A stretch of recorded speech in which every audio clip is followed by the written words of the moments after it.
فاستعيذ بالله من الشيطان الرجيم بسم الله الرحمن الرحيم படிங்கம்மா. 47வது சூரா Muhammad. First ஆயத். எவர்கள் நிராகரித்தும் அல்லாவின் பாதையை விட்டும் தடுத்தும் கொண்டிருந்தார்களோ அவர்களுடைய செயல்களை பயனில்லாமல் ஆக்கிவிட்டான். முஹம்மத் சூராவில் எடுத்த எடுப்பிலேயே அல்லாஹ் சொல்வதை நீங்கள் கேட்டுக்கொண்டீர்கள். இப்பொழுது எவர்கள் நிராகரித்தும் 450 படி டோட்டலா நிராகரிச்சிட்டாங்க. புதிய வழியை ஏற்படுத்தி கொண்டார்கள். 450 பிரகாரம் அல்லாஹ்வின் வழியை முற்றிலும் கோணலாக்கி மறுத்து மாறுபட்டு விட்டார்கள். மக்கள் நல்ல செயல்கள் செய்வதை தடுத்து கொண்டும் இருந்தார்கள். 9:107 படி ஒரு பள்ளிவாசல் மஸ்ஜிதை கட்டி எப்படி எப்படிலாம் கெடுக்கணுமோ, எப்படி எப்படிலாம் பிரிக்கணுமோ, ரசூலுக்கும் அல்லாஹ்க்கும் விரோதிகளை எப்படி உட்கார வச்சு பேசணும், இதுக்கு எல்லாத்துக்கும் ஒரு மஸ்ஜிதை கட்டி இந்த மாதிரி செயல்களில் மும்முரமாக இறங்கி விட்டார்கள். நிராகரித்தும் அல்லாஹ்வின் வழியில் செல்வதை தடுத்து கொண்டும் இருந்தார்களே, இவருடைய செயல் அனைத்து பயனற்றதாகி விட்டது. இன்றைய தினம் எல்லா மஸ்ஜிதுகளும் உருவாகிவிட்டன. காளான் போல மஷ்ரூம் மாதிரி கொச்ச கொச்சன்னு உலகம் பூரா போயிருச்சு. இதுக்கு யாரும் குரான் ஓதிடக்கூடாது, யாரும் குரானை பற்றி பேசிவிடக்கூடாது. நாங்க என்ன சொல்லுகின்றோமோ அதான் இஸ்லாம், அதான் சட்டம், இதை தான் எல்லாரும் பின்பற்ற வேண்டும். அப்படி மீறி புயல்களை தடுத்தும் கொண்டும் அவர்கள் இருந்தார்கள். இன்றும் அதே வேளை ஒழுங்காக உலகம் முழுவதும் பறந்து விரிந்து நடந்து கொண்டிருக்கிறது என்பதை நீங்கள் கண்கூடாக பார்க்கின்றீர்கள். 1400 வருஷத்துக்கு முந்தி போட்ட இந்த ஆயத்து இன்னைக்கு வரை நிலைச்சு வியாபித்து நிக்குதுப்பா. அன்னைக்கு சொன்ன ஒரு ஆயத்து இன்னைக்கு மாறுபடவில்லை. அது பெருசா வளர்ந்து இன்னைக்கு பெரிய அக்கிரமம். அன்னைக்கு முழுமையாக இன்று குரான் நிராகரிக்கப்பட்டு விட்டது. ரசூலை நிராகரித்து விட்டார்கள். அல்லாஹ்வை பற்றி எந்தவித எண்ணமும் இல்லாமலே போய்விட்டது. இவ்வாறாக இவர்களை பற்றி அன்றைய தினமே அல்லாஹ் சொல்லிவிட்டான். சொன்னது இன்று வரை ஒழுங்காக திறம்பட மேன்மையாக போய் கொண்டிருக்கின்றது இந்த காபிர்கள் நிராகரிப்பவருடைய வாழ்க்கையில். என்ன சொல்ல போறீங்க? அடுத்த ஆயத் படிங்க. ஆனால் எவர்கள் நம்பிக்கை கொண்டு சாலியான அமல்கள் செய்து முஹம்மது மீது இறக்கி அருளப்பட்டதின் மீது இது அவர்களுடைய இறைவனமிருந்துள்ள உண்மையாக இருக்கிறது என்று நம்பிக்கை கொள்கிறார்களோ அவர்களுடைய தீமைகளை அவர்களை விட்டு போக்கி அவர்களுடைய நிலையையும் சீராக்குகின்றான். இப்போ ஸ்டார்ட் என்ன போட்டிருக்குது? ஈமான் கொண்டு நற்செயல்கள். சற்று முன்தான் கூறினேன், நற்செயல்களை செய்வதற்கு இந்த குர்ஆன் சொல்லிய நல்ல செயல்களை சுவாமி சாலிஹாத் இதை செய்வதற்கு நீங்கள் ஈமான் கொண்டிருக்க வேண்டும்.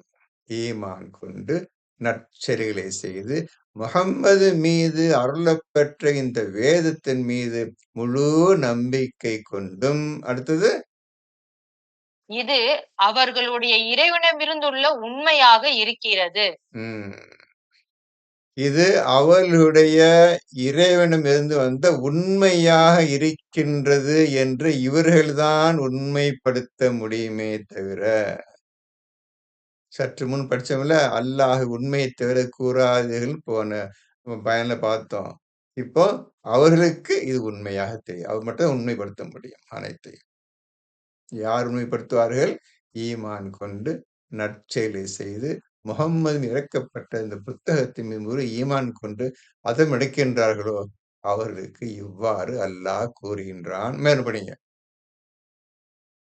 உண்மையாக இருக்கிறது என்று நம்பிக்கை கொள்கிறார்களோ ம். அவர்களுடைய தீமைகளை அவர்களை விட்டும் போக்கி அவர்களுடைய நிலையையும் சீராக்குகின்றான். இப்போ நேத்து வரை நம்ம செய்த என்னென்னலாம் தீமை பண்ணோமோ இந்த குரான் ஓதுறதுக்கு முந்தி அனைத்து தீமைகளையும் அல்லாஹ் போக்கி நீக்கி அதுக்கு உங்க நிலைமையை சீராக்கி விடுகின்றான்.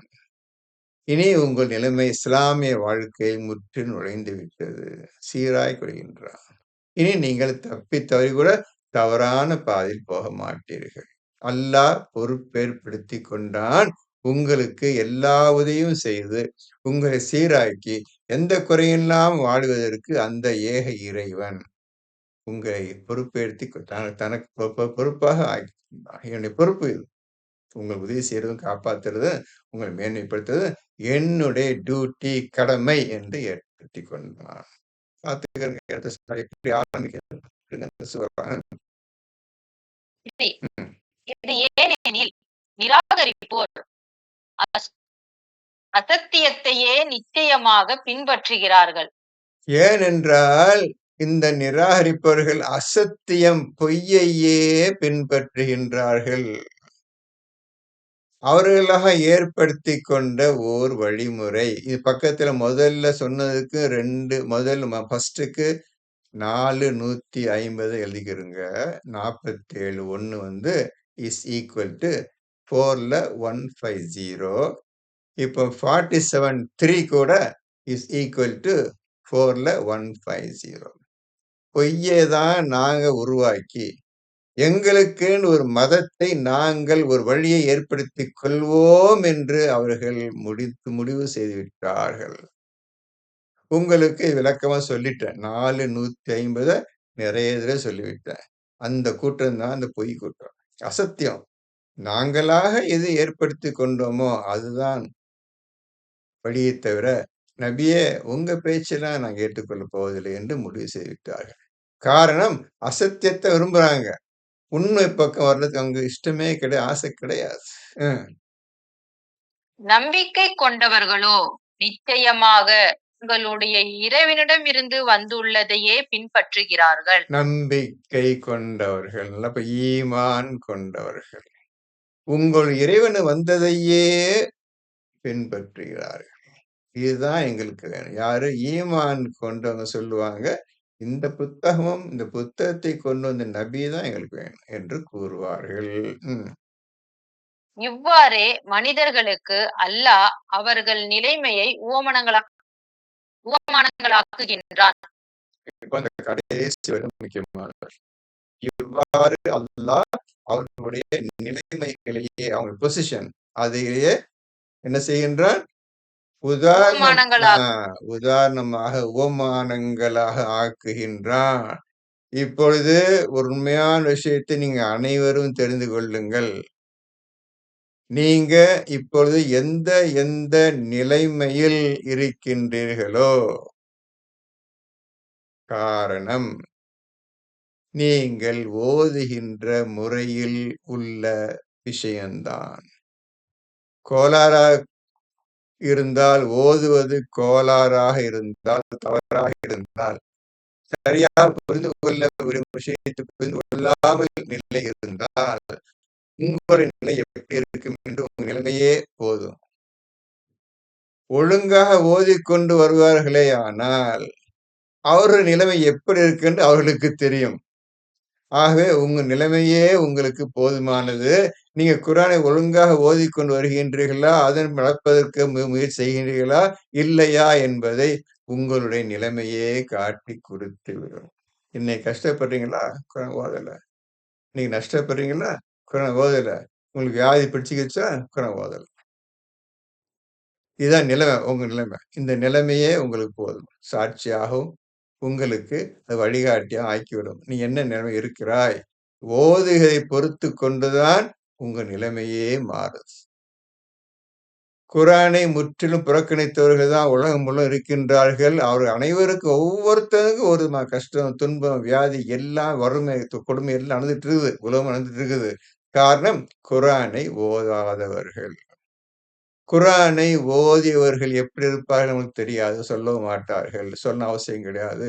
அவங்க நல்ல சந்தோஷம் இருப்பாங்க. அவங்க நிலைமை எல்லாம் சீராக, சிறப்பாக இருக்கும். இப்போ உங்க நிலைமை வைத்துக்கொண்டு, இது ஏன் வந்தது? ஏன் இவ்வாறு நடக்கின்றது? இப்படி நான் நேற்று இருந்தது நீங்க நல்லா இருக்கிற காரணம் என்ன? 2யும் நீங்கள் அறிந்து கொள்வீங்கப்பா. நண்பர்களே, ஈஸியா கத்துக்கலாம். நீங்க என்ன காரணம்?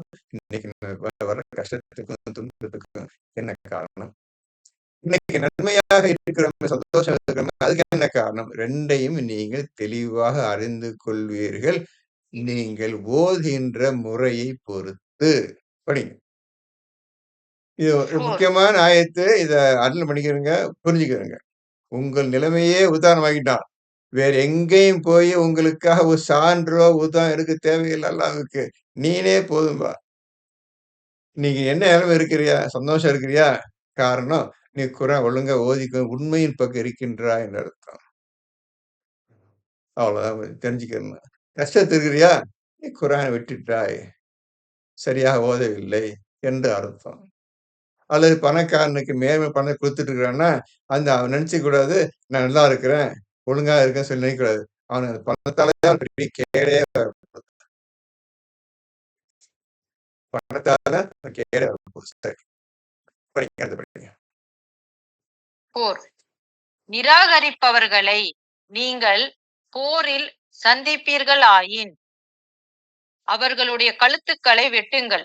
இப்போ கடும் நிராகரிப்பவருடைய கழுத்துக்களை வெட்டுங்கள். போரில் நீங்கள் ஈடுபட்டால், அவர்களை சந்திப்பீர்களேயானால், எல்லாரும் இன்னைக்கு தப்பா புரிஞ்சுட்டு இருக்கிறாங்க. இந்த குர்ஆன் இப்ப கழுத்த வெட்ட சொல்லுது, கைய வெட்ட சொல்லுது சொல்லிட்டு பாருங்க. அநியாயம் இப்படி இப்படி ஒரு ஆயத்தெல்லாம் இந்த குர்ஆன் இருக்குது என்று மற்ற மக்கள் எடுத்து சொல்றாங்க. நல்லா புரிஞ்சுக்கணும். நிராகரிப்பவர்கள் உங்களை அடிக்கவோ, கொல்லவோ, சண்டையிடவோ வந்தால் நீங்கள் கழுத்துக்களை வெட்டுங்கள். சண்டையில போர் வந்துருச்சு, வார் வந்துருச்சு, யுத்தம் வந்துருச்சு. இப்ப என்ன செய்யணும்? யுத்தத்தை ஜெயிக்கிறதுக்கு எதிரியே ஒருத்தன் இன்னொருத்தன் கொலை பண்ணுவான். ஜெயிக்கிறதுக்கு. கொலை பண்ணாம இருக்கிறதுக்கா சண்டை வருது? அல்லாஹ்வே உண்மைய சொல்லிட்டேன். உண்மை கழுத்துக்களை வெட்டுங்கள். அடுத்தது. கடும் போர் செய்து நீங்கள் அவர்களை வென்றுவிட்டால் அவர்களுடைய கட்டுக்களை பலப்படுத்தி விடுங்கள். கடும் போர் செய்யுங்கள். அவங்க ஈஸி கிடையாது. அடிக்க வர்றான். நீங்க உங்க உங்க உயிர் போகும், அவன் உயிர் போகும். கடும் போர் செய்து நீங்க ஜெயித்து விட்டால், இப்ப கைதிகளை பிடிப்பீங்க. பிடிச்சு இறுக்கி கட்டி போடுங்க. கட்டி போடுங்க. அதன் பிறகு யாதொரு ஈடு பெற்றோ அல்லது உபகாரமாகவோ அவர்களை விட்டுவிடுங்கள். அவங்க உங்களுக்கு நஷ்டம் தர்றேன், இவ்வளவு தர்றேன், அது தர்றேன்னு சொன்னாங்கன்னா, தாராள நஷ்டம் வாங்கிட்டு விட்டு விடுங்க. அவரை விட்டு விடுங்கள். போப்பா, போய் போய் தொலைப்பா விட்டுருங்க. ஆமா. அதுக்கு மேல ஒண்ணும் தப்புன்றாதீங்க. அல்லது உபகாரமாகவோ அவர்களை விட்டுவிடுங்கள். போரில் தங்கள் ஆயுதங்களை கீழே வைக்கும் வரையில் இவ்வாறு செய்யுங்கள். எதிரே உங்கள் வெட்ட ஆயத்தை வெட்ட வர்றான். அவன் கீழே போட்டு சரணடுற வரை நீங்க சண்டை போட்ட விடாதீங்க. குட்டியும் ஓட்டுறாதீங்க. அவன் போர்ல முடியாதுன்னு சொல்லி வாழை கீழே கத்தி கீழே போட்டுட்டு சரணட வரையும் நீங்க சண்டையிடுங்கள், போரிடுங்கள். இது இறை கட்டளையாகும். இது இறைவனுடைய கட்டளையாகும். நபியுடைய கட்டளை கிடையாது. நல்லா புரிஞ்சுக்கங்களா? நபி இந்த மாதிரி சொன்னா நபி மேல குறை சொல்றாங்க. தப்பா புரிஞ்சுக்கிட்டு இது இறைவனுடைய கட்டளையாகும். இது இறைவனுடைய கட்டளை. புரிஞ்சுக்கோங்க. அல்லாஹ் நாடி இருந்தால் அவர்களிடம் பழி வாங்கி இருப்பான். அல்லாஹ் நாடி இருந்தால் அவரிடம் பழி வாங்கியிருப்பான். நீங்க விட்டுட்டீங்க. ஏதோ உபகாரம், ஏதோ தர்றேன் பொருள் தர்றேன், நஷ்ட தர்றேன்னு சொல்லிட்டீங்க. இப்படியே சொல்லிட்டான். ஆனா அல்லாஹ் நாடி இருந்தான்டா, பழி வாங்கி இருப்பான் அவனை. ஆயினும் அவன் உங்களில் சிலரைக் கொண்டு சோதிக்கின்றான்.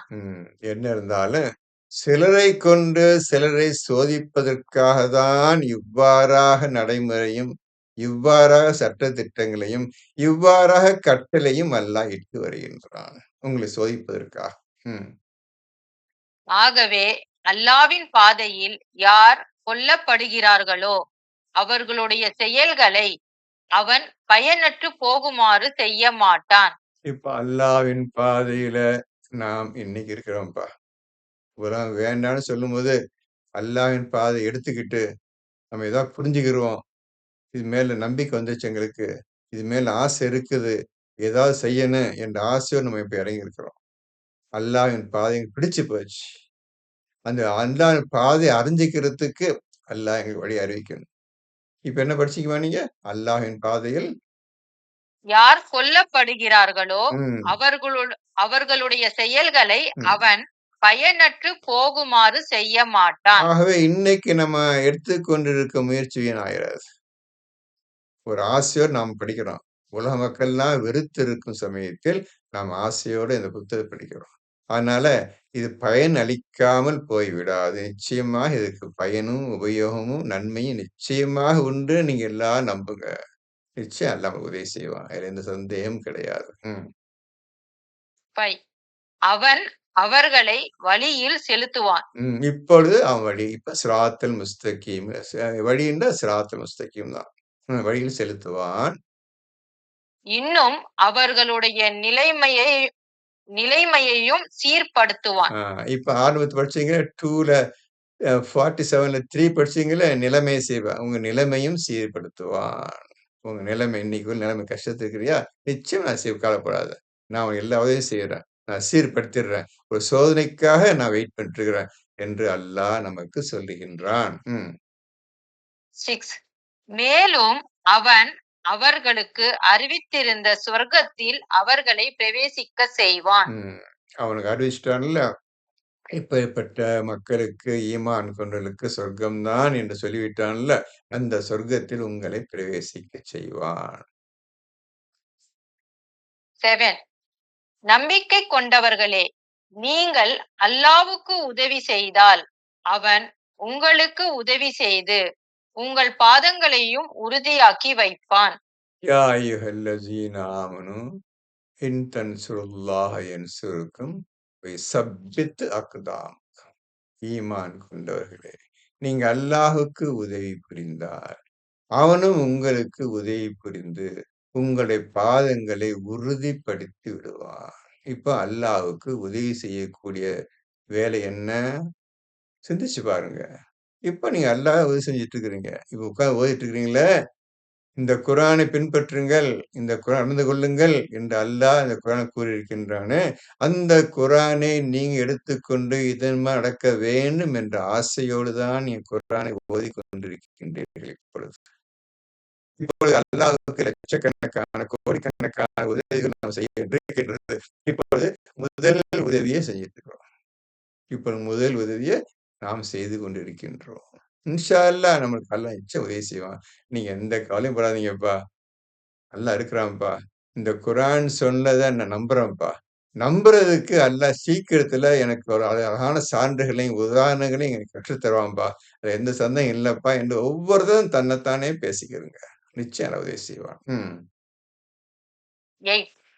அன்றியும் எவர்கள் நிராகரிக்கின்றார்களோ அவர்களுக்கு கேடுதான். ம். நிராகரிப்பவருக்கு அவர் முடிஞ்சு போச்சு. இன்னைக்கு கண்ணால பார்த்துட்டீங்க. அவ்வளவு பேரு கேடுதான். எந்த சந்தேகமும் கிடையாது. அவர்களுடைய செயல்களை அவன் பயனற்றவையாகவும் ஆக்கிவிடுவான். எல்லாம் வேஸ்ட்டா போச்சு. வேஸ்ட்டா வாழ்ந்துருக்காங்க அவ்வளவு பேரும். ரொம்ப கோடீஸ்வரன் பணக்காரன் வாழ்ந்துருக்கான் இன்னைக்கு. வேஸ்ட். டோட்டலா வேஸ்ட் ஆச்சு அவங்க வாழ்க்கை. 9. ஏனெனில் அல்லாஹ் இறக்கியதை திட்டமாகவே அவர்கள் வெறுத்தார்கள். ஏனெனில் அல்லாஹ்வே உதாரணம் சொல்றான்ப்பா காரணம். அல்லாஹ் இறக்கி வைத்தது. அல்லாஹ் குர்ஆனில் எதை சொல்லியிருக்கின்றானோ, திட்டமாக வெறுத்தார்கள், மறுத்தார்கள், செய்வதே கிடையாது. அதற்கு மாறாக இவர்களாக ஒரு வழி அமைத்துக் கொண்டு செய்து கொண்டிருக்கின்றார்கள். அதற்கு ஏற்கனவே நான் நிறைய உதாரணம் சொல்லிட்டேன். அவங்க 5 வேளை செயல்கள் ஒரு நாளைக்கு, 30 நாள் நோன்பு, அந்த ஹஜ்ஜி அவங்க செய்ற ஹஜ்ஜி, இதெல்லாம் பார்த்துக்கிருங்க. இது 3 குர்ஆன்லயே கிடையாது. கிடையாதத செய்றாங்க. அல்லாஹ் சொல்றத வெறுத்தாங்க.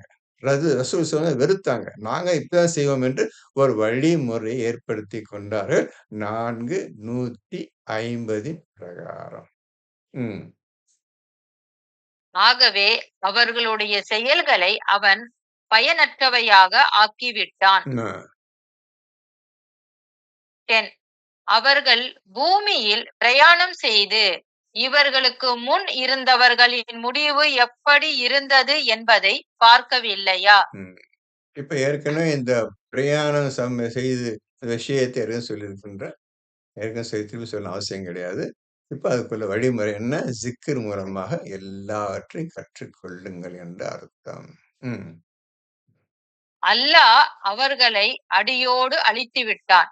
ம். காபிர்களுக்கும் இவை போன்றவைதாம் முடிவுகள் உண்டு. ம். என்னைக்கு எந்த ஊரு, எந்த கவுமுகளை, எந்த கூட்டத்தை அழிச்சானோ, அதே அழிவு இந்த குர்ஆனை நிராகரிக்கும் காஃபிர்களுக்கு உண்டு. அதுல எந்த சந்தேகம் இல்லை. 11. இது ஏனெனில் அல்லாஹ் நம்பிக்கை கொண்டவர்களுக்கு பாதுகாவலனாக இருக்கின்றான். இது ஏன் தெரியுமா? எதுக்கு சொல்றேன் தெரியுமா? காரணம், நம்பிக்கை கொண்டவருக்கு நான் பாதுகாவலனா இருக்கிறேன். அவங்க அழிச்சே தீருவேன். அது எந்த சந்தேகம் கிடையாது. உங்கள சந்தோஷமா வாழ வைப்பேன். அதுல எந்த சந்தேகம் கிடையாது. நம்பிக்கை கொண்டவருக்கு பாதுகாவலனாக அல்லாஹ் இருக்கின்றான். அன்றியும் காபிர்களுக்கு பாதுகாவலர் எவரும் இல்லை என்பதனால்தான் காபிர்களுக்கு யாரும் பாதுகாவலன் கிடையாது. நல்லா புரிஞ்சுக்கிருங்க. எக்காலத்திலும் இந்த குர்ஆன் நிராகரிச்சு இன்னைக்கு சந்தோஷம் வாழ்ந்து கொண்டிருக்கின்றார்களே கூட்டத்தினர், அவர்களுக்கு எந்த பாதுகாப்பும் கிடையாது.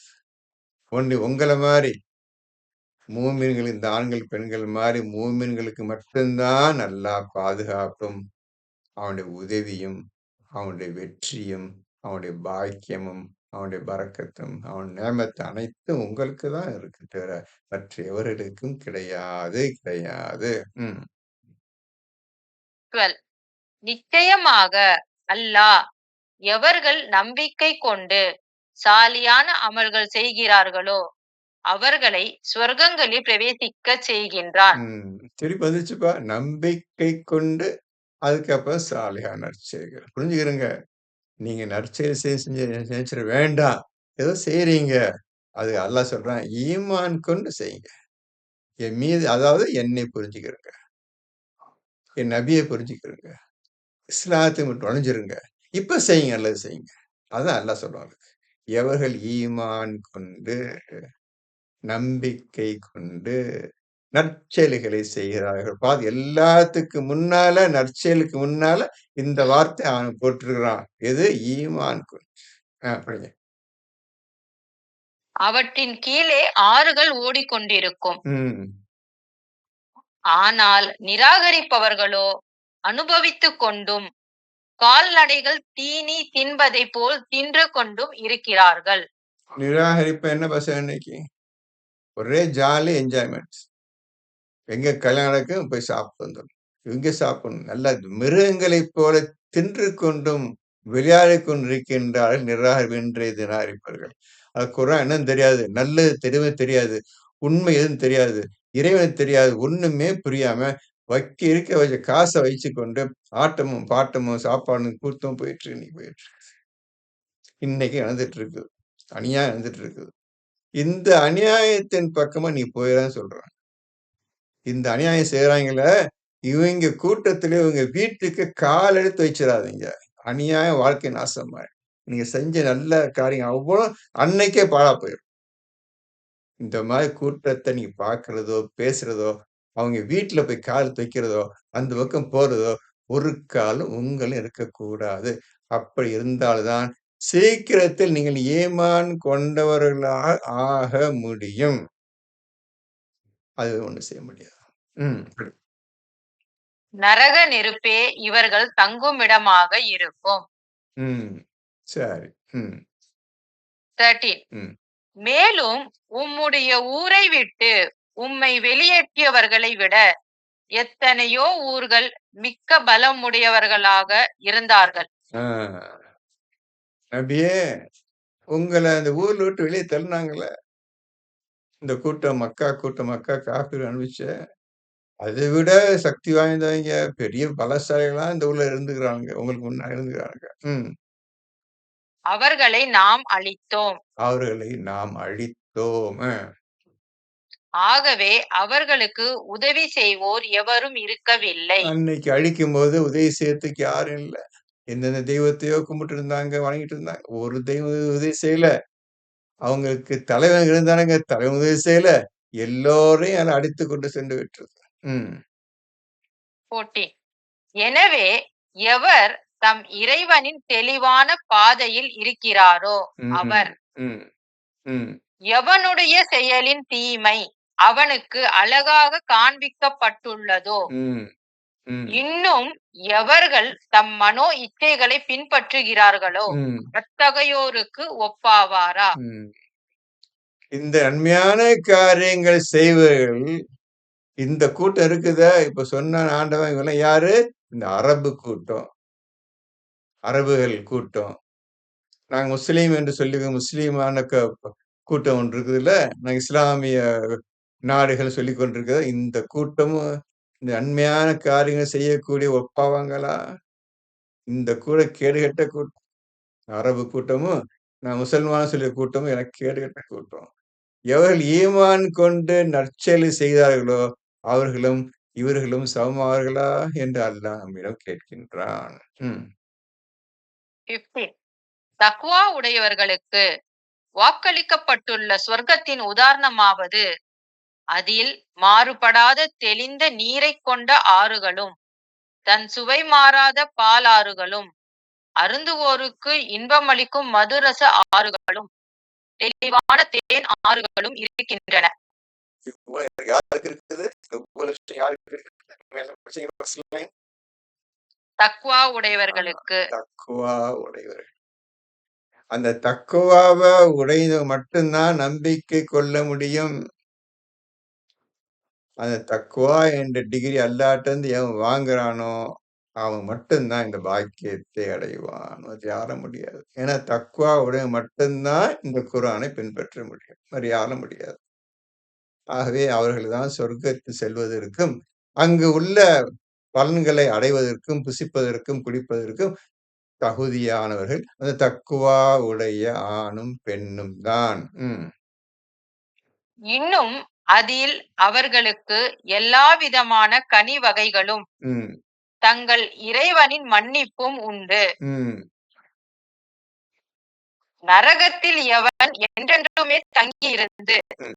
கொதிக்கும் நீர் புகட்டப்பட்டு குடல்கள் எல்லாம் துண்டு துண்டாகி விடுமோ அவனுக்கு ஒப்பாவாரா? அல்லாஹ் காப்பாத்தன்ப்பா நம்மள. நரக நெருப்ப கொஞ்சம் யோசிச்சு பாருங்கப்பா. சுடுதண்ணி லேசா கை வைங்க. என்னம்மா சொல்லியேன்னு உயிர் போற மாரி கத்துறீங்க. சுடுதண்ணி கை வச்சா. அவ்வளவையும் நெருப்பு உடம்புல எரியுது. அந்த நெருப்பு தண்ணி தான் குடிக்கணும். கொஞ்சம் யோசிச்சு தனியா உட்கார்ந்து, இந்த மாரி கஷ்டம் ஒண்ணு இருக்குதே. நெருப்ப தொட முடியல. சுடு தண்ணிய தொற்ற முடியல. சூறாட்டி வாயில வச்சாலும் ஆவுன்னு பொத்துருது. நாக்கெல்லாம் பொத்துருது.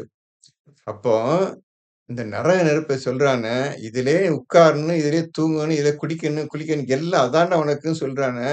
கொஞ்சம் உட்கார்ந்து தனிமையா ஒவ்வொருத்தரும் சிந்திச்சு பாருங்களேன். இது என்ன இந்த மாரி இருக்குது? இதில போய் விழணுமா? ஒழுங்கா குரான் எடுத்து ஒழுங்கா ஓதினா அல்லாஹ் உதவி செய்வானே என்று இன்னைக்காவது மனசு மாறிக்கிருங்கப்பா. அதான் சொல்ல முடியும் தவிர வேற எதுவும் சொல்ல முடியாது.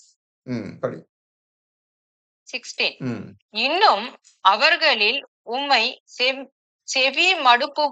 செவி மடுப்பவர்களும் இருக்கின்றனர். ம். ஆனால் அவர்கள் உம்மை விட்டு வெளியேறியதும் எவர்களுக்கு ஞானம் அருளப் பெற்றதோ அவர்களை பார்த்து, அவர் சற்று முன் என்ன கூறினார் என்று பரிகாசமாக கேட்கின்றனர்.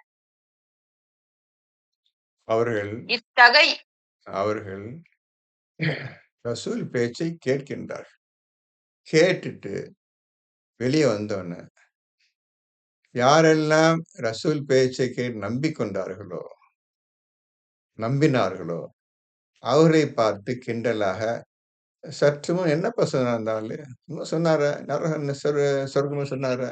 என்று கேலியாக கேட்கின்றார்கள். யாரு? ஈமான் கொண்டவர்களை பார்த்து கேட்கின்றார்கள். இனிமே எல்லாம் உட்கார்ந்து கேட்டீங்க. நான் தான் உட்கார்ந்து கேட்டேன். மீட்டிங் முடிஞ்சிடுச்சு. வெளிய வந்தாச்சு. அந்த நல்லோர்களை பார்த்து இந்த காஃபிர் கூட்டம் கிண்டலாகவும், கேலியாகவும், "என்னப்பா சற்று முன் நபி முஹம்மது சொன்னாரு?" என்று கேட்கின்றார்கள். அப்புறம். இத்தகையோரின் இதயங்களின் மீது அல்லாஹ் முத்திரையிட்டு விட்டான். இன்னைக்கு நீங்க குர்ஆன பத்தி சொல்லுங்க. சொந்த பந்தர்கள் சொல்லுங்களேன். யாராவது சீரியஸா கேட்கறாங்கன்னா, கேலி பண்ண நீங்களே பார்த்துக்கங்க. நல்லா பார்த்துக்கங்க. யார் நீங்க ஒவ்வொருத்தரும் சொந்தட்ட போய் சொல்லுங்க. நண்பர்ட்ட போய் சொல்லுங்க. தெரிஞ்சவங்கட்ட போய் சொல்லுங்க. அண்டை வீட்டு பக்கத்துல போய் சொல்லுங்க. யாராவது உங்களுக்கு மதிப்பு, மரியாதை குடுப்பாங்களா? கேலி பண்ணுவாங்களா? கிண்டல் பண்ணுவாங்களான்னு நீங்களே யோசிச்சுக்கங்க. இந்த மாரி நிலைமை போயிட்டு இருக்கு இன்னைக்கு. எப்பேர்ப்பட்ட அசாபு, எப்பேர்ப்பட்ட ஒரு நரக வேதனை நம்மளுக்கு காத்துட்டு இருக்குதுன்னு கொஞ்சம் கூட தெரியாம அவங்களுடைய செயல்கள் பாழாக்கி கொண்டிருக்கின்றார்கள் இப்ப இன்னைக்கு. அதுல 1, 2 எண்ண முடியாத கூட்டம். நிறைஞ்சிருக்கு. நிறைஞ்சு வழியுது. அப்பேற்பட்டவங்க நிறைஞ்சு அந்த கூட்டத்துல அப்ப நம்ம உட்கார்ந்துட்டுருக்கிறோம். தைரியமா ஆண்டவர நம்பி படிப்போம். ஓதுவோம். நிச்சயம் அல்லாஹ் உதவி செய்வான். அல்லாஹ் கைவிட மாட்டான். புரிஞ்சுக்கிறோம். கஷ்டப்பட்டு பிடிப்போம். அப்படியே ஓதிட்டு இருக்கீங்க எல்லாரும். நிச்சயம் அல்லாஹ் உங்களுக்கு எல்லா உதவியும் உண்டு. பாதுகாப்பு உண்டு. எந்த கேலியும், கிண்டலும் செய்யக்கூடிய எந்த மனிதனும் உங்க கிட்ட வராம அல்லாஹ் காப்பாத்துவான். நீங்களும் எச்சரிக்கையாக இருந்து கொள்ளுங்கள். மேலும் இவர்கள் தங்கள் மனோ இச்சைகளையே பின்பற்றுகின்றனர். மனசு என்ன பண்ணுதோ அத பண்ணிட்டு போறாங்க. நானும் எத்தனையோ தடவ சொல்லி பார்த்தேன். என்னப்பா குர்ஆன் பத்தி பேசிட்டு இருக்கிற? நாடு எவ்வளவு முன்னேறி போயிட்டு இருக்குது. சயின்ஸ் எவ்வளவு முன்னேறி போயிட்டு இருக்குது. நீ இன்னும் குர்ஆன் பத்தி பேசிட்டு இருக்கேன்னு என்னை கேள்வி கொண்டே இருக்கிறாங்க. சொன்ன உண்டு. தெரிஞ்சுக்கிட்டேன். சரி அப்ப பேச்சு பாடி இந்த மாதிரி பேசக்கூடாதுன்னு தெரிஞ்சுக்கிட்டேன். படிங்க. மேலும் எவர்கள் வழியில் செல்கிறார்களோ அவர்களுடைய வழியை அதிகப்படுத்தி அவர்களுக்கு தக்வாவை அளிக்கின்றான். இப்போ விட்டுறாம தினந்தோறும் வழிய அதிகப்படுத்திக்கிட்டே போறீங்க இப்ப நீங்க. இன்னைக்கு விட்டு நேத்தானே குர்ஆன் பயம் கேட்டோம். அடுத்த வாரம் பார்த்துக்கிறோம். அடுத்த மாசம் பார்த்துக்க இன்னைக்கு போட்டு போடல. அவ்வளவு சீரியஸா உண்மை உங்களுக்கு ஒண்ணு தெரிஞ்சிருச்சு. உண்மையா தெரியுது. அத உண்மைப்படுத்துறதுக்கு உண்டான வழி எல்லாம் அறிவிப்பான் என்று விடாம வழி அதிகப்படுத்திக்கிட்டே போறீங்க நீங்கள் அனைவரும். அது எந்த சந்தேகமும் கிடையாது. உங்களுடைய செயல்கள் அல்லாஹ் பார்த்துக் கொண்டிருக்கின்றான். நேற்று இருந்தத இன்னும் கேட்போம். இன்னும் ஓதுவோம். ஓதுவோம் தான் போயிட்டே இருக்குது. வழியை அதிகப்படுத்தி கடைசியில் உங்களுக்கு உங்களை புரிந்து கொண்டு உண்மையிலேயே இந்த பெண்ணும் ஆணும் உண்மையிலேயே குர்ஆன் ஈமான் கொண்டு விடாமல் கேட்டுக்கொண்டே வருகின்றார்கள் என்று அல்லாஹ் உங்களைப் பற்றி நன்றாக தெரிந்து கொண்டு உங்களுக்கு நீ தக்குவாவை அடைவதற்கு சரியான ஆள் நீதான்ப்பா என்று உங்களுக்கு அல்லாஹ் அளிக்கின்றான். தக்குவாவை அளிக்கின்றான். புரிஞ்சதா? புரிஞ்சுக்கிட்டீங்களா? படிங்க. 18. எனவே இவர்கள் தங்கள் பால் திடுக்கூறாக அவ்வேளை வருவதை அன்றி வேறு எதனையும் எதிர்பார்க்கின்றனரா? இவ்வளவு தூரம் ஆட்டமும் பாட்டமும் எந்த சொல்லையும் கேட்காம எந்த மதிப்பு மரியாதையும் தெரியாம ஆட்டம் போட்டுறாங்களே இவங்க. திடீரென்று இவங்க வேதனை பிடிக்காம வச்சுக்கிறாங்கல்ல. திடீரென்று சொல்லிக் கொள்ளாமல் திடீரென்று அல்லாஹ்வுடைய வேதனை இவர்களை பிடிக்கும் என்பதை மறந்து இவர்கள் விளையாடிக் கொண்டிருக்கின்றார்களா என்று அல்லாஹ் கேட்கின்றான். அப்ப அந்த திடீரென்று வேதனை வருவதற்கு முன்னர் நாம் உஷாராகி விடுவோம். குர்ஆனும் கையுமா இருப்போம். இதை நம்ம செய்ய வேண்டிய காரியம். படிங்க. அதன் அடையாளங்கள் திட்டமாக வந்துவிட்டன. இப்போ அந்த கியாமத்து நாளுடைய அடையாளங்கள் வந்துவிட்டன. அந்த ஒவ்வொருத்தனையும் அழிக்கக்கூடிய அடையாளங்களும் வந்துவிட்டன. இவன் தன்னுடைய வரக்கூடிய அடையாளத்தையும் கண்டும் காணாம உட்கார்ந்திருக்கிறான். கியாமத்து நாள் வரக்கூடிய அடையாளங்களையும் இவன் வந்தும் கண்டு கண்டு உட்கார்ந்துருக்கிறான். அடையாளம் வந்துருச்சு. அது அடையாளம்னு தெரியவில்லை. இவனுடைய கதை முடிவதற்கு அடையாளம் வந்துருச்சு. இது அடையாளம் என்று அவனுக்கு தெரியவில்லை. தன்னுடைய மரணத்த நிச்சயமாக நான் அனுபவிக்கப் போகிறோம் என்ற அடையாளம் அவனுக்கு வந்துவிட்டது.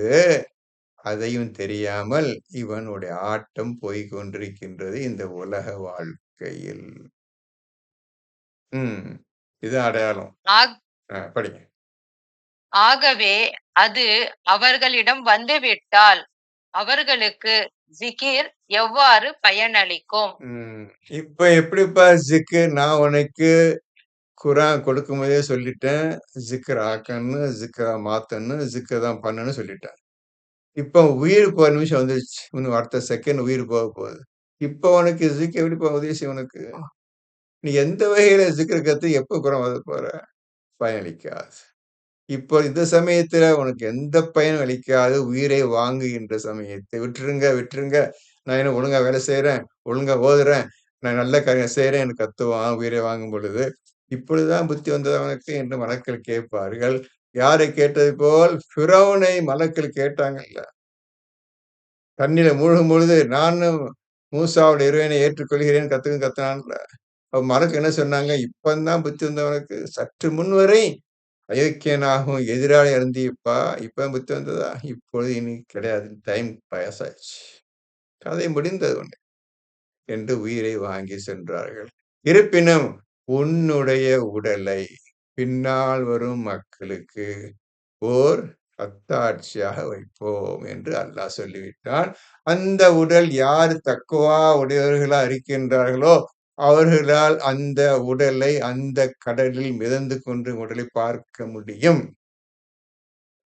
யார் உடலை? ஃபிரௌனுடைய உடலை. பின்னால் வரும் மக்களுக்கு அதை நாம் அத்தாட்சியாக ஆக்குவோம் சொல்லிதானே உயிர் வாங்குறாங்க. அந்த இடத்துல அவனுடைய உடல் இருக்கின்றது. நம்ம கண்ணுக்கு தெரியாது. தக்குவா உடையவர்களுக்கு தெரியும்.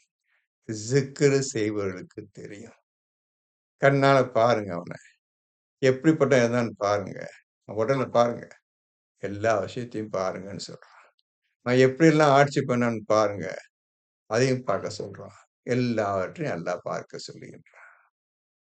பார்த்துக்குங்க. எப்ப இருக்கு பாருங்க. படிங்க. 19 ஆகவே நிச்சயமாக அல்லாவை தவிர நாயன் இல்லை என்று நீர் அறிந்து கொள்வீராக. ஆக நபியே, நீ அறிந்து கொள்ளும் அல்லாஹ்வைத் தவிர வேறு இலாஹி, வேறு ஆண்டவன் கிடையாது என்பதை நபியே நீ நன்கு அறிந்து கொள்வீராக. அல்லாஹ் ரசூலுக்கு சொன்ன அந்த வாக்கியம் நம்மையும் பார்த்து சொல்லி நீங்கள் அறிந்து கொள்ளுங்கள் அல்லாஹ்வைத் தவிர வேறு நாயன் கிடையாது, ஆண்டவன் கிடையாது என்பதை நீங்களும் அறிந்து கொள்ளுங்கள். உறுதியாக அறிந்து கொள்ளுங்கள் என்று நமக்கும் சொல்லுகின்றான். இன்னும் உம்முடைய பாவத்திற்காகவும் மூமின்களான ஆண்களுக்காகவும் பெண்களுக்காகவும் மன்னிப்பு தேடுவீராக. இப்போ அல்லாஹ் சொல்லிட்டான். உம்முடைய பாவத்திற்காகவும் மூமின்களான பெண்களுக்கு. அதுக்கப்புறம் யாருக்கு துஆ கேட்க சொல்றான் ஆண்டவன்? பாவ மன்னிப்பு கேட்க சொல்றான்? மூமின் மூமின்களான ஆண்களுக்காகவும் பெண்களுக்காகவும். இப்போ அவங்க துஆ கேட்டாங்க. அந்த துஆ எப்பொழுதுமே இருக்கின்றது. இப்போ நாம் அனைவரும் மூமின் ஆண்களும், பெண்களும் உட்கார்ந்துட்டு இருக்கிறோம். இப்போ நம்மளுக்கு அந்த துஆ இறங்கும். நாம் ஒழுங்காக ஓதிக்கொண்டே இருந்தால், அந்த துஆ நம்மீதும் பலிக்கும்.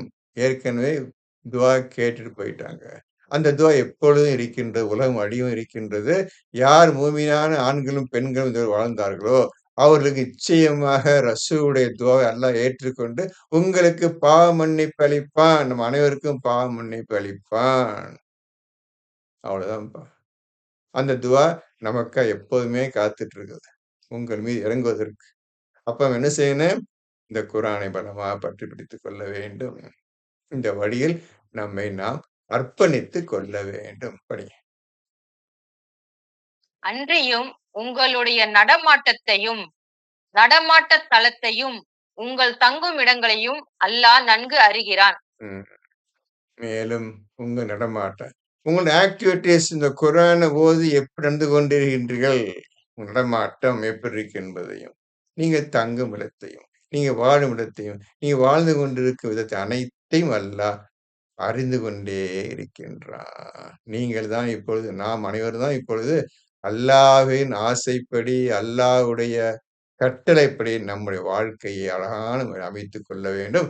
நபி நமக்காக ஏற்கனவே துஆ கேட்டுவிட்டு போய்விட்டார். அந்த துஆவை நாம் நம் மீது இறங்கச் செய்வதற்காக அல்லாஹ்விடம் பிரார்த்தனை செய்து கொண்டிருக்கிறேன். பிஸ்னில்லாஹி அல்ஹம்துலில்லாஹி ரப்பில் ஆலமீன்.